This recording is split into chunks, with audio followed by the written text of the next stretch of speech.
Okay, mayong hapon kanatong tanan. Karon na pod nga hapon, magtuon na pod kita sa pulong sa Ginoo. Atong tun-an karon mga rason ngano nga kita moobi sa pulong sa Ginoo. Kung unsa may mga benepisyo nga atong maangkon kung kita maminaw sa pulong sa Ginoo.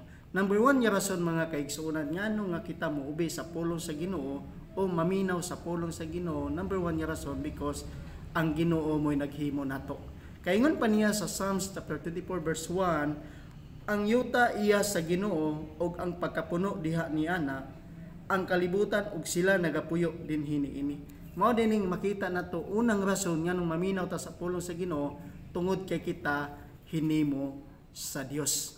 Ikaduhang rason mga kaigsuonan nganong nga maminaw ta sa pulong sa Ginoo, umuubi ta sa pulong sa Ginoo, kaingon pa diya sa Proverbs chapter 11 verse 8, ingon pa ang pulong sa Ginoo, ang matarong ipalingkawas gikan sa kasamok. Ikaduha ding rason ngano nga muubi ta sa pulong sa Ginoo, ingon pa niya, kung kita maminaw sa pulong sa Ginoo, ampingan ta sa Ginoo.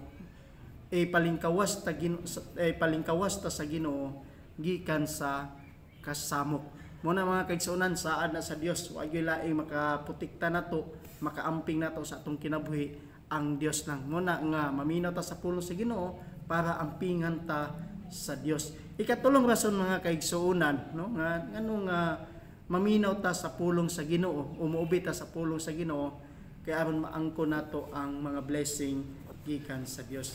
Makita nato din hinong si Abraham, ingon pa diya sa Genesis chapter 12 verse 1, mahimo natong good example sa atong kinabuhi kini si Abraham. Ingon pa dinhi, karon ang Ginoo miingon ngadto ni Abraham, mugawas ka gikan sa imong dapit o gikan sa imong banay o gikan sa balay sa imong amahan ngadto sa usa ka yuta nga akong ipakita kanimo.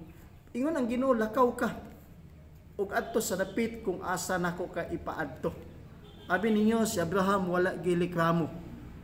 Ug according pa sa pulong sa Ginoo, tungod kay si Abraham iubi sa pulong sa Ginoo, sa Genesis chapter 13 verse, no, makita nato dinhi sa Genesis chapter 13 verse 2, and Abraham was very rich in cattle, in silver, and in gold. Pasabot mga kaigsuonan, kung kita maminaw sa pulong sa Ginoo, kung kita muubi sa pulong sa Ginoo, panalanginan ta sa Ginoo. Sama kang Abraham, sa diha nga naminaw siya sa pulong sa Dios, dato kayo si Abraham sa mga mananap, sa silver and gold. Ug usa kini kalison sab sa atong kinabuhi.